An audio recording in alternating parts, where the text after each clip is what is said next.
The Dollmaker's Curse. The Arrival. The old mansion on the outskirts of Willow Creek had always been an object of fascination and fear.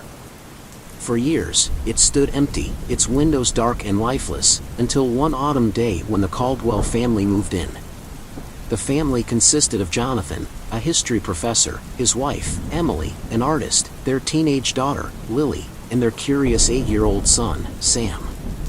The mansion was a fixer-upper, but the Caldwells were excited about the prospect of restoring it to its former glory. The house was filled with antique furniture, hidden rooms, and an air of mystery that both intrigued and unsettled them.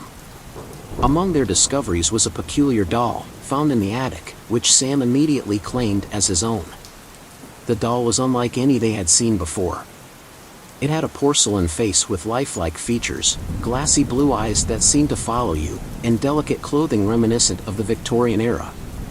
Despite its creepiness, Sam adored it, naming it Annabelle. Chapter 1: The Unease. From the moment Annabelle entered their home, strange things began to happen. At first, it was little things. Objects moved from their places, cold drafts that seemed to come from nowhere, and the constant feeling of being watched. Emily, sensitive to such things, felt an unease she couldn't shake. One evening, as Emily painted in her studio, she heard soft giggling. Thinking it was Sam playing a prank, she called out to him, but there was no response. The giggling grew louder, echoing through the halls. She followed the sound to Sam's room and found him fast asleep, Annabelle tucked under his arm. The giggling ceased as soon as she stepped inside. The next day, Emily mentioned the incident to Jonathan, who dismissed it as her imagination. But the unease grew, and Emily couldn't help but feel that the doll was somehow connected to the disturbances.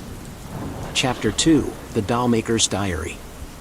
As Jonathan continued to explore the mansion, he stumbled upon a hidden room behind a bookshelf in the library. Inside, he found a dusty old diary belonging to the previous owner, a man named Elias Thornwood, who was a renowned dollmaker in the late 1800s. The diary detailed his obsession with creating the perfect doll, one that would be more than just a toy.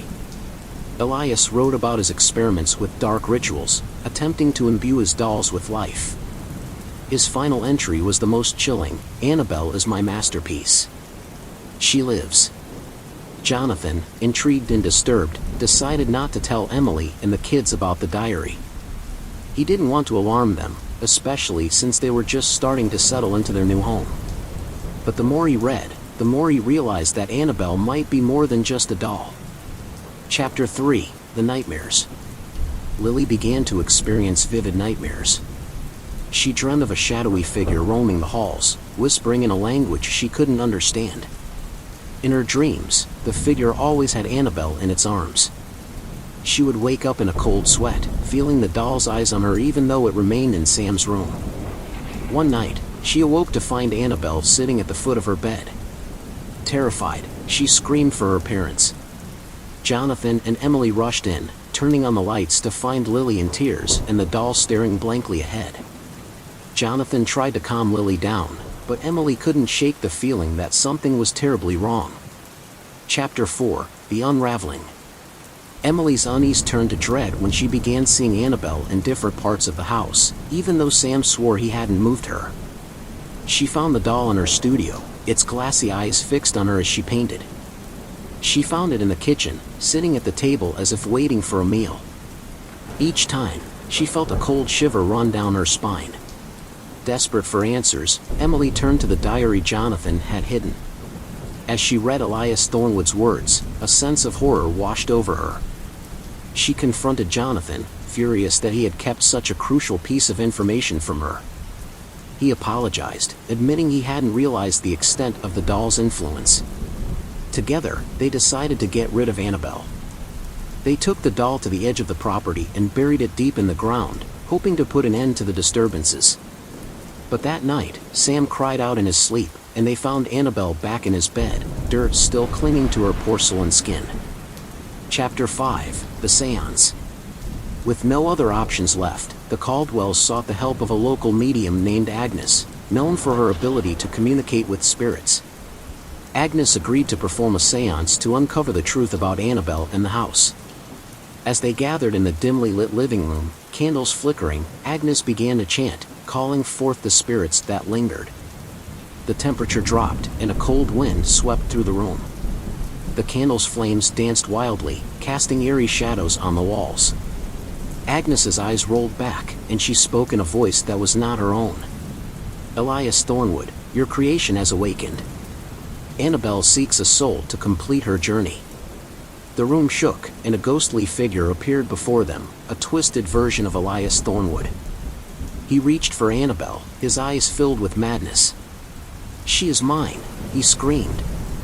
Emily, driven by a fierce determination to protect her family, grabbed the doll and hurled it into the fireplace. Flames engulfed Annabelle, and Thornwood's spirit let out an ear-piercing wail before dissipating into the air. Chapter 6: The Aftermath. The fire burned brightly, consuming the doll until nothing remained but ashes. The house fell silent, the oppressive atmosphere lifting as if a weight had been removed. The Caldwells hoped that their ordeal was finally over. In the following weeks, the disturbances ceased. The family began to heal, slowly returning to a sense of normalcy. Emily's paintings flourished with a newfound vibrancy, and Jonathan's research took on new life.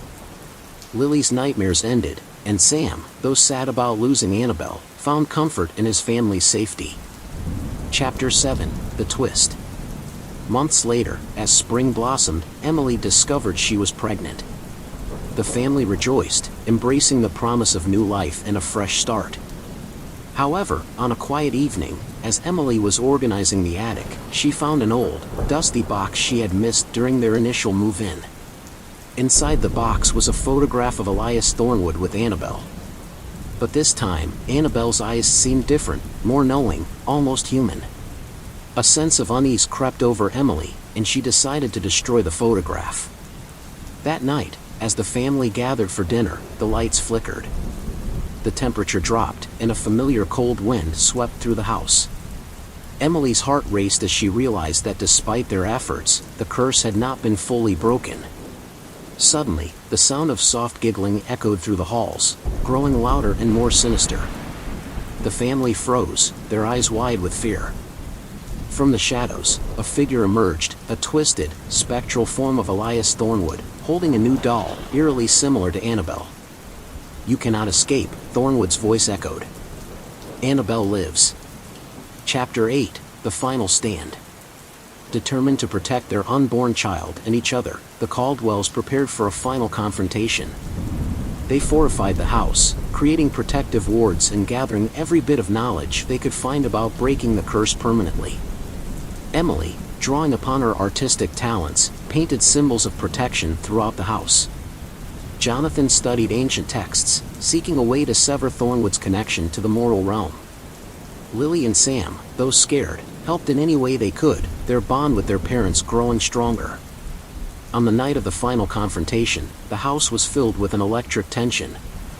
As the clock struck midnight, Thornwood's spirit appeared, more menacing than ever, the new doll clutched in his ghostly hands.